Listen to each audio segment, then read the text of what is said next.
In Michael Radford's 1984 adaptation of George Orwell's 1984, we see a curious couple of scenes in which, after he's curing by O'Brien and the Thought Police, Winston Smith is seen making a public confession on the telescreens. However, is this consistent with the intentions and spirit of the novel? Welcome to 1984 Lore, and today we dissect a particular possible inconsistency in Radford's otherwise great adaptation of the novel. So what exactly is this inconsistency? Well, it centres around the concept of vaporization. Vaporization, for those who don't recall, is the act of completely removing a person from history, the total annihilation of the individual from all memory, records, and living brains. Winston himself is told during his interrogation that this is his ultimate fate. Indeed, even at this time, O'Brien somewhat paradoxically asserts that Winston already does not exist. Vaporization is the ultimate punishment for the individual thought criminal, and also, crucially, a means of party control.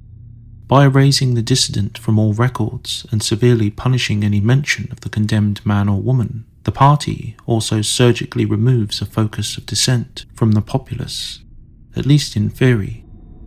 Vaporization, then, is a key concept and fate in the world, and a particularly horrific demonstration of just how far a totalitarian government like the party could be willing to go to control its host population and maintain its own power. So if vaporization, and particularly Winston's own, is such an important part of Orwell's novel, how does the film undermine this?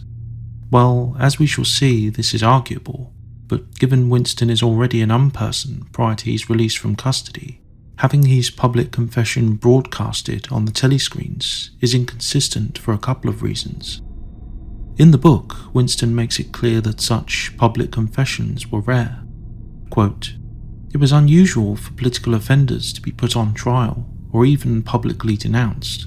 The great purges involving thousands of people, with public trials of traitors and thought criminals who made abject confession of their crimes and were afterwards executed, were special showpieces, not occurring oftener than once in a couple of years. I suspect that they were also at his present usually reserved for particularly prominent individuals, though even Comrade Withers was not forced to give a public confession, despite his status as a prominent inner party member and possible rival of Big Brother. If Withers didn't publicly confess, a man in charge of the shadowy FFCC, then why would Winston Smith? Winston is only important to us as the novel's everyman protagonist, and though he certainly has his own quirks and personality, he doesn't strike me as particularly threatening or important in his world. What's more, Winston was already an unperson at the time his confession was aired in the novel, at least according to O'Brien.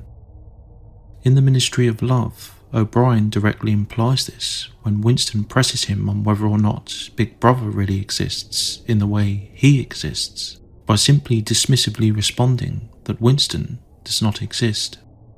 A relevant digression here is that the novel itself may be internally inconsistent here, given that although Winston is supposedly an unperson already during his interrogation, he is still released after Room 101 and allowed to interact with the population. We see him directly interact with the waiter and a reformed Julia, while Winston himself informs us that he still works and even interacts with similar individuals to himself in a committee. This indicates that perhaps Winston is not yet truly an unperson, which contradicts O'Brien's earlier implication. However, even if we accept this still doesn't explain why Winston in particular would merit having a public confession, given his own relatively lowly status and unimportance. Another element to all this to consider is doublethink, that is, the process of holding two contradictory thoughts in one's mind simultaneously and accepting both.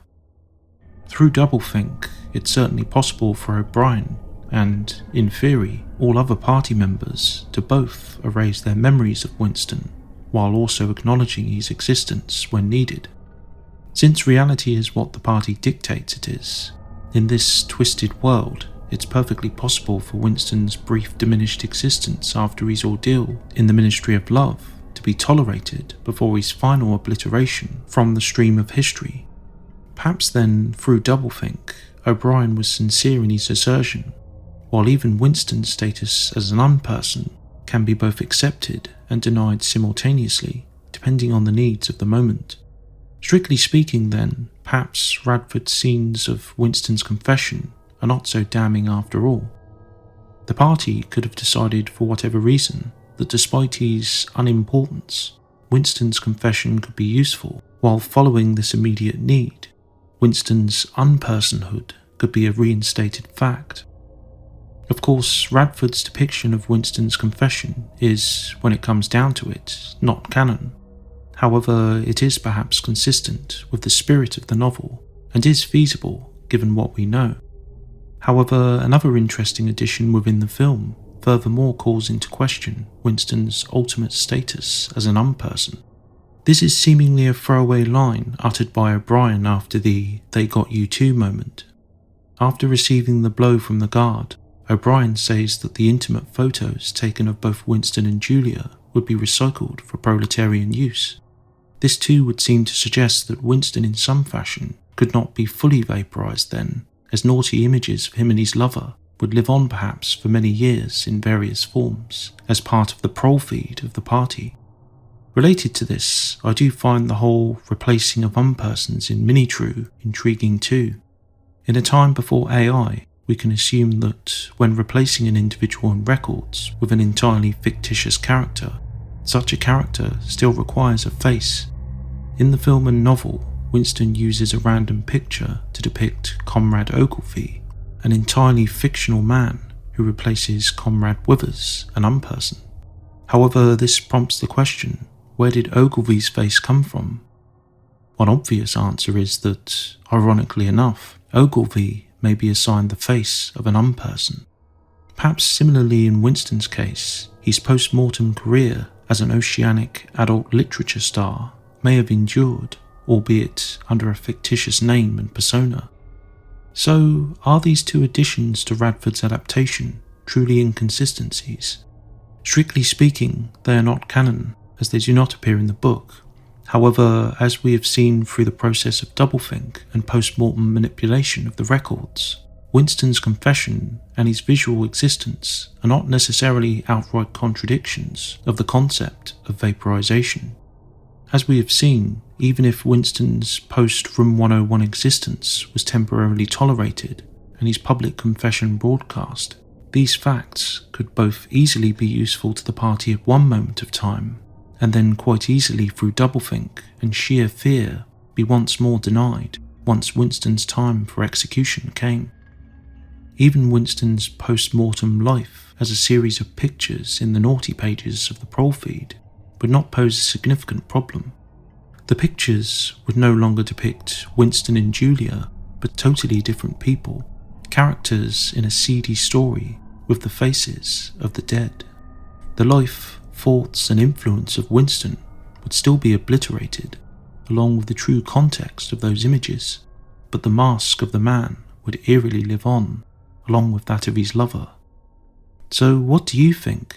Does Winston's public confession and O'Brien's recycling of the intimate images of him and Julia contradict the idea of vaporization? Can anybody truly be said to be vaporized? Write your thoughts in the comments section, and remember, who controls the past controls the future. Who controls the present controls the past.